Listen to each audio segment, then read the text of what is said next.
Selamat pagi Bapak dosen dan teman-teman semua. Sebelumnya, perkenalkan nama saya Elizabeth Ambo, semester 11 Prodi Sosiologi. Saya akan mempresentasikan sebuah buku yang berjudul Internet untuk Orang-orang Politik. Sebagai perusahaan yang selalu berkantor pusat di San Francisco, Kreis Daftar telah menjadi saksi perubahan sosial dan semakin penuh hubungan kapal ke industri teknologi.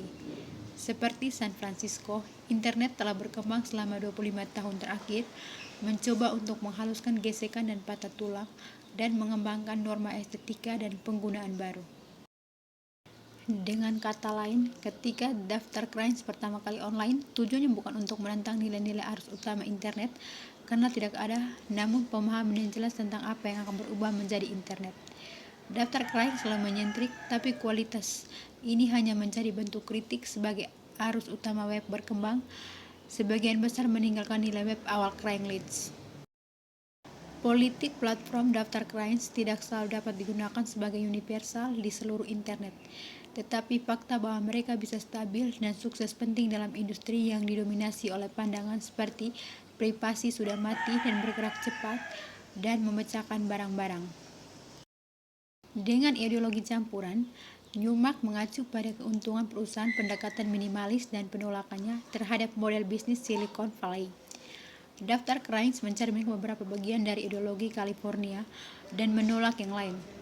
Demokrasi kolektif adalah prinsip utama dari daftar Kreis, tetapi beroperasi pada level menyelesaikan tugas sehari-hari dan membangun koneksi lingkungan, bukan daripada tingkat negara ataupun politik nasional. Sementara daftar klien mungkin melihat dirinya sebagai membantu memecahkan masalah lokal. Ini terjadi dalam hal mencari pekerjaan dan mitra kegiatan daripada penyakit sosial yang lebih besar seperti rasisme atau memberikannya yang lebih baik pendidikan. Meskipun anonimitas dapat berguna bagi orang yang ingin menggunakan iklan baris untuk berkomunikasi selama pengawasan kondisi atau stigma, fitur yang sama berarti bahwa iklan baris dapat digunakan untuk tujuan yang menipu dan terkadang kekerasan yang memicu kepanikan tentang keamanan dan anonimitas. Terakhir, estetika kesederhanaan iklan baris memungkiri kepentingan finansial mereka. Iklan baris telah lama diabaikan selama bagian penting atau bagian penting dari surat kabar bekerja, meskipun probabilitas mereka. Pentingnya iklan baris cetak sama menjadi jelas ketika keberadaan mereka terancam oleh harga yang lebih murah, lebih sedikit diedit, dan alternatif online yang lebih mudah diakses. Untuk objek media yang tampak sederhana, iklan baris mendukung serangkaian hubungan sosial yang kompleks, dari pragmatis hingga subjektif, duniawi hingga kekerasan. Pada sisi lain, jangkauan besar platform online membuatnya lebih mudah dari sebelumnya untuk menipu dan berbohong. Bekerja melalui sejarah iklan baris membantu kami lihat daftar klien, apa yang diwarisi dan apa yang diperkenalkan karena membawa pribadi, pekerjaan, dan iklan penjualan online. Melihat sejarah iklan baris telah memberi kita pemahaman yang lebih jelas tentang apa yang datang sebelum daftar klien dan industri mana yang terganggu sebagai situs diperluas ke beberapa kota dan menjadi semakin populer. Selanjutnya, saya akan memeriksa beberapa pertempuran atas tepat versus tidak pantas menggunakan daftar klien dengan meninjau kasus-kasus pengadilan utama perusahaan. Norma yang kami miliki untuk memikirkan tanggung jawab platform bukanlah tak terelakkan mereka, adalah akibat dari ketegangan, kecelakaan, salah langkah, dan kadang-kadang tuntutan hukum. Pada saat yang berbeda, tuntutan hukum telah memaksa daftar klien untuk diartikulasikan. Terlambatnya hubungannya dengan penegak hukum, pekerja seks, startup, dan hackers. Putusan yang berasal dari kasus-kasus ini memiliki dampak penting dalam istilah kebijakan pengguna klien leads dan reputasinya dalam kondisi teknologi malam. Baik berdasarkan pertukaran fisik barang atau dalam sirkulasi online, Tiontext dan suka iklan klien leads panggilan untuk publik. Terkadang publik ini sederhana, panggilan untuk mengambil meja kopi dari tepi jalan atau panggilan ke balik laptop bekas. Terkadang publik memanggil klien leads kurang langsung dan lebih tidak jelas, menumpuk daftar pribadi dan pop referensi budaya, atau membuat puisi dari iklan Mr. Connections. Kategori pertama mencerminkan investasi lama klien leads di lokal. Bentuk kehidupan politik yang lebih halus dan lebih biasa terjadi setiap hari saat kita membeli, menjual, dan berbagi barang, dan saat kami menemukan dan mengedarkan konten media. Jual beli barang bekas adalah alasan paling umum orang menggunakan daftar kraing. Bab ini telah membongkar pekerjaan biasa membeli dan penjualan daftar kraing serta kehidupan iklan online yang biasa diremix dan dikerjakan ulang menjadi puisi, porno, dan meme. Seperti platform lainnya, terkait dengan ekonomi informal, iklan daftar kraing mencerminkan politik yang berbeda yang terakumulasi dan berbagai hal, baik fisik maupun digital, dengan uang atau nilai budaya. Pasar sekunder membuka jendela ke dalam kehidupan sehari-hari, kehidupan benda-benda dan orang-orang memilikinya, dan juga mengekspos kesenjangan dari kritik terhadap pasar perdana.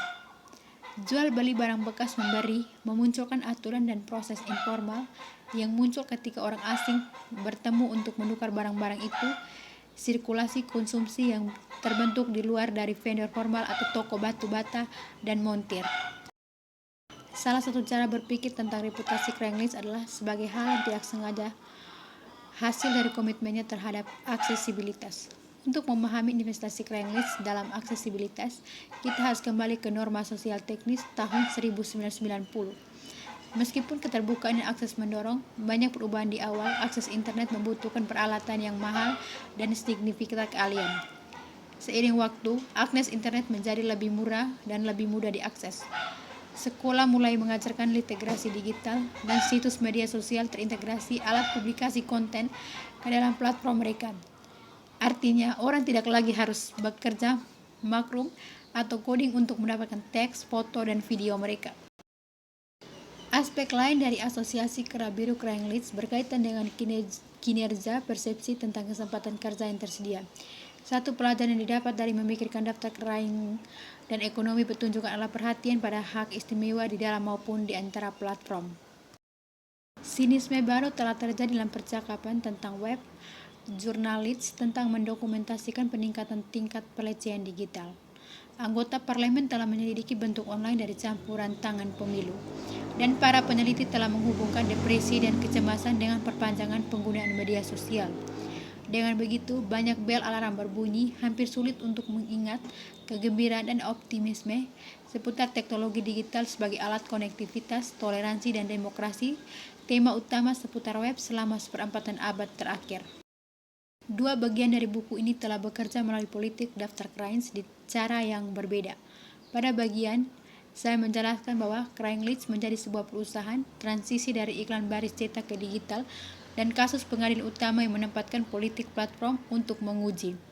Daftar Craigslist tumbuh selama periode intens kegembiraan tentang teknologi digital, ketika politik dan norma online publik sangat siap untuk diperebutkan. Seiring waktu, kebijakan daftar Craigslist dan estetika tetap stabil, sementara di sekelilingnya norma-norma baru terbentuk, seiring dengan model bisnis yang berbeda dan hubungan antara pengguna dan platform formulir. Model daftar Craigslist untuk membebankan biaya kecil untuk layanan tertentu datang dari media predecessor, iklan baris. Kedua format juga berbagi penekanan pada koneksi lokal dan komunikasi anonim. Keputusan tentang biaya pengguna, fokus lokal dan anonimitas masuk akal dalam konteks budaya digital tahun 1990, tetapi akhirnya memicu kritik dan kadang-kadang tuntutan hukum. Di sisi lain, daftar Craigslist telah merespon agresif ketika orang mencoba menggunakan data platform untuk membangun yang baru alat atau membuat seni. Dengan beralih dari lensa yang berbeda dari sejarah daftar Craigslist di industri teknologi, sejarah medianya, dan kritik hukum, kita menjadi lebih jelas gambaran peran Craigslist di dunia platform digital yang lebih luas, dan banyak lagi pemahamannya menyeluruh tentang politiknya yang menekannya desain sederhana, aksesibilitas, dan anonimitas sebagai alat privasi. Seiring waktu, daftar Craigslist menolak untuk memperbaharui desain atau kebijakannya, mengingatkan kita tentang caranya banyak web arus utama dan politiknya. Daftar Craigslist terlihat dan terasa seperti versi web yang lebih lama dan itu aktif. Tujuan hasil dari komitmen Craigslist, Newmark, dan Jim Block menguasai untuk memegang garis pada visi tertentu dari platform politik. Untuk baru Mark dan Bookmaster, web adalah yang terbaik saat mudah digunakan, diarahkan menuju lokal dan praktis dan non-hierarkis dalam hal siapa akan menggunakannya. Daftar Craigslist juga dirancang dengan toleransi yang tinggi terhadap kebiasaan, ketegaran, dan dan keanehan sesuai dengan keyakinan dalam keberagaman dan keterbukaan ekspresi. Sementara Craigslist selalu menyambut orang-orang di pinggiran, seperti akibatnya platform menjadi semakin terpinggirkan baik dalam reputasinya untuk masalah dan ketinggalan zaman dibandingkan dengan web arus utama. Sekian dan terima kasih, itulah hasil presentasi dari saya.